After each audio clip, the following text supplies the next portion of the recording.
மேலும் அகில இந்திய காங்கிரஸ் தலைவர் மல்லிகார்ஜுன கார்கேவை தமிழ்நாட்டிற்கு அழைத்து வரவும் காங்கிரஸ் கட்சி திட்டமிட்டுள்ளதாக அவர் குறிப்பிட்டுள்ளார். டெல்லியில் உள்ள காங்கிரஸ் தலைமை அமைத்த இந்த குழுவுக்கு கிறிஸ் சோடங்கர் தலைமை தாங்குகிறார். திமுக கூட்டணியில் இருந்து விலகி டிவிகே கட்சியுடன் காங்கிரஸ் இணையலாம் என்ற ஊகங்களுக்கு முற்றுப்புள்ளி வைப்பதே இக்குழுவின் நோக்கம்.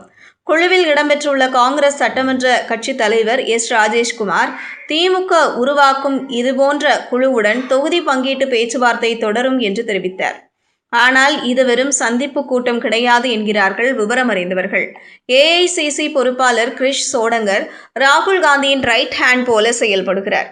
இவர் ராகுல் காந்திக்கு மிகவும் நெருக்கம். இவர் ஸ்டாலினை தனியாக சந்தித்துள்ளார். ஸ்டாலினுடன் தனி ஆலோசனை நடத்தியுள்ளார். இந்த ஆலோசனையில்தான் அவர் முக்கியமான சில கோரிக்கைகளை வைத்துள்ளாராம். திமுக தலைமை அலுவலகத்தில் நடந்த இந்த ஐவர் குழு சந்திப்பு மரியாதை நிமித்தமானது என தெரிவிக்கப்பட்டாலும் 2026 சட்டமன்ற தேர்தல் வியூகங்கள் குறித்தே முக்கியமாக விவாதிக்கப்பட்டது.